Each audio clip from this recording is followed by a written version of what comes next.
Well, g'day guys, it's your old pals over here at Bigraventech. For some reason we're over here, this is just my house. Bringing you a look at my buddy's brand new case. It is the Fractal Design Define Mini. Guess which one it is? It's this one. No, not really. This is a bit of a size comparison if the camera would like to come for a front-on sort of angle. With the three different size cases that you can get with the ATX, with an ATX sized form factor. We have a MIDI tower, a full-sized tower with the MIDI is a CM Storm Scout. This one here is an Antec DF85. DF stands for Dark Fleet, and over here is the Mini, with its incredibly sleek and elegant design, getting away from this childish plasticky mess. So now that you've seen how small it actually is, as you see, it's just as long because it's still in the ATX form factor. Let's have a look at everything else on the case. Okay, so as you can see, this is what the case looks like for sexiness. It is an extremely simple and elegant design. Pretty much nothing on the side or on the top, like no windows or anything, except for this side vent here. There's also another vent up the top, just here. This is 140. Yeah, this one here is 140 as well, and it's got mounts for 120mm fans as well as the top one. And when we open up the case, I'll show you what these are covered with from behind. And that's what's on the other side of the case. There is nothing. If I show you now the front of the case, up the top here we have a big on button, which has got the power LED, and I'm guessing maybe that's the hard drive LED and that's the power LED, or that's the hard drive LED or that's the power LED. It doesn't necessarily matter. Headphone and mic jacks, a USB 3 port, two USB 2s, and my dad is home. He's going to come in and say, "What you boys up to?" Inside here we have a lot of this door here, which is held shut by magnets, which is very good, and it's got a brushed finish, which is interesting because it's brushed plastic made to look like aluminium, which is good. Inside the door we have some sound dampening foam of awesomeness, and that's actually quite thick sound dampening foam. That's a good idea, smart move. And in here we have two 5.2-inch bays, which are just clips out like that, which is a very good design. And to clip them back in, you just sort of, it's actually quite a stay open door. It's actually quite annoying, but that's in. Oh dear, it's not very fingerprint proof. There's a couple of mine on the roof. You probably won't see them on the camera.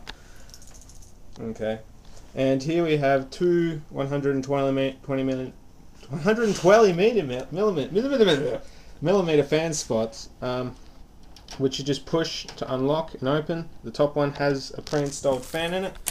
The bottom one does not, which is why we bought this, just for that extra intake.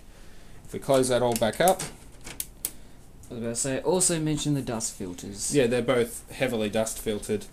And if you look at the case here, the air's not going to come in through the front, it's going to come in through these side vents here. And there's plenty of them, so it's not like it's not going to get very much air flow in. Now on both sides, as you can see.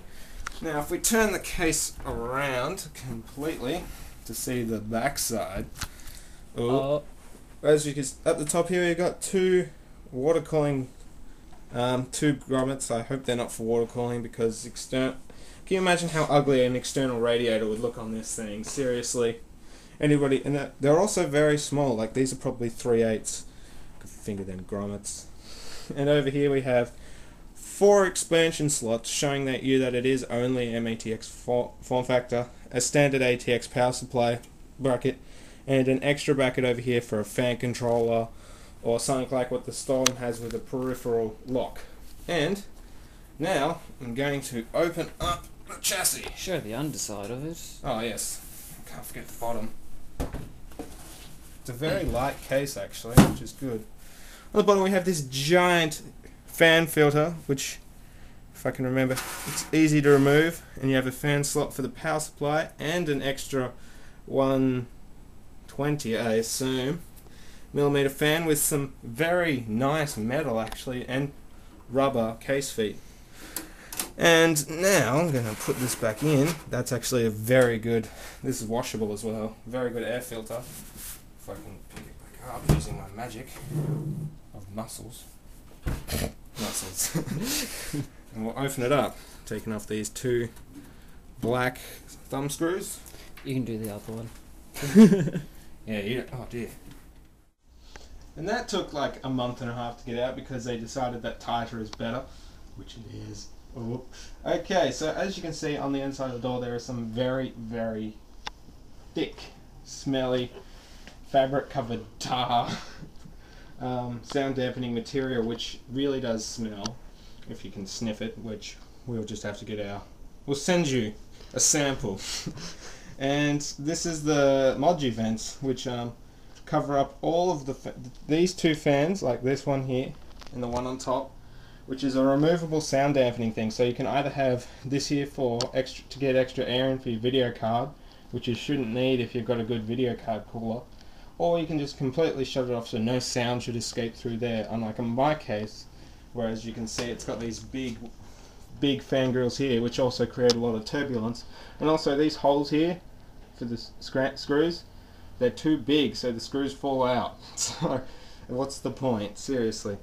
Anyway, I'm going to put this door away and we'll have a look at what we've got on the inside of the case. So as you can see, we have a big cutout for the CPU with a little extension over here for Intel, and plenty of screws for an MATX board with the same slots and everything we explained, with a 120mm on the back, room for that 140mm up the top with another Moji vent like I explained, and down the bottom, as we can see here, we've still got the stuff, and here's a big bunch of cables, and it is a motherboard header for USB 3.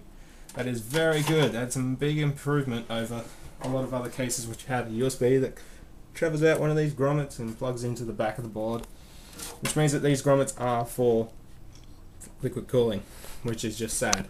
I mean, who would put liquid cooling on the back of such a good looking case? Right, so we'll keep speaking about around the motherboard. As you can see here, oh wow, that is some good quality plastics on the grommets. Like, it's very flappy and loose. And the same for these ones. You get your power supply mounted up here. All the cables go out here. You have like video card cables coming out here, ATX coming out here, something coming out here, I don't know. Put something through there. Then you have your motherboard 4-pin or 8-pin coming out there.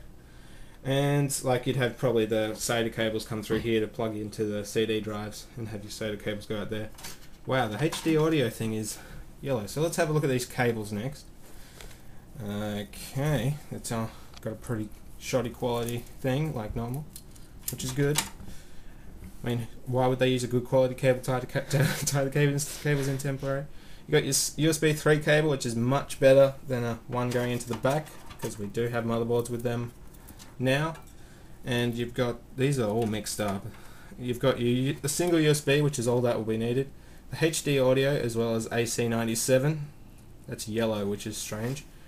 And all your motherboard connectors here. And here's a fan connector being sneaky. Don't know what that's there for. And another fan connector. As you can see, the sleeving quality on this fan connector is brilliant. Like, you can't see, even in the stretched out corner kind of things there, you can't see any colors showing through of the cables, which is exactly what you want. And the heat shrink goes almost up to the very thing. If I was doing my own heat shrink, I'd probably have a little bit on the actual connector using a SATA heat shrink from $1 Million PC, just that's completely covered.